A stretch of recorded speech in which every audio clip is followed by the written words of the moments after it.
Some of these guys, this is their very occupation, and yet they're not entering the kingdom. That's sad all by itself. But that's not all that's happening in this passage.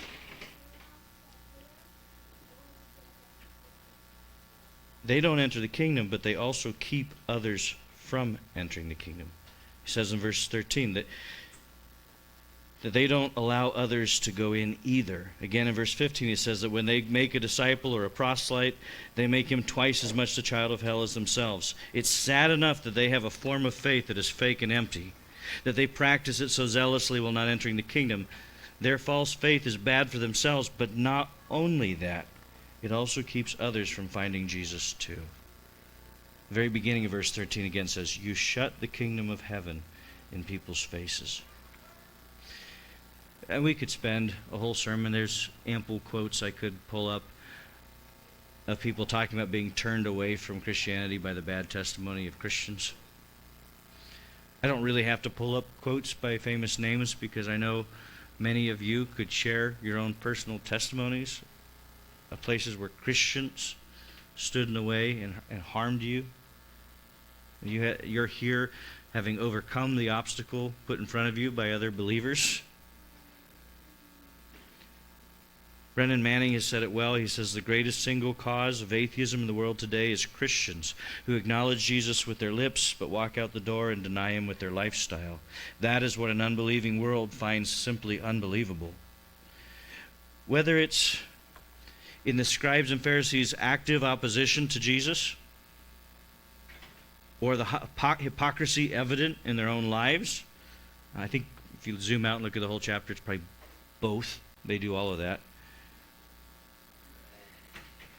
Going on either way, false faith becomes an obstacle to others coming to true faith. What happens when a person comes through our doors because they've been moved by God's Spirit to seek him? Do they come in, broken as they may be, and find a group of people who point them to God?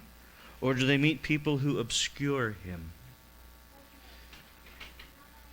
Listen, it is literally my daily prayer that our church would be a light to our community and that God would use us to reach people for Christ. But what good is reaching people if we don't have a community ready to receive them and help them draw deeper into that true faith? If we blanket the town with gospel tracts, but then when someone finds one of those tracts and they walk through our door, they meet something other than Jesus and us, we'll be actively undoing what that tract was meant for. I want you to have faith that seeks God because I want you to live under his gracious rule. I want you to walk in faith, seeing your world rearranged on earth as it is in heaven. Yes, of course. But maybe you've heard my pleas to a personal life of devotion and in your head you've said, yeah, sure, I know I need that, but not now. You've got some excuse. You've tried it before. It was just too hard. I don't know. But we're often happy to rob ourselves of the good that we know that we need. It's a stupid thing we do. Fine, but what about the others?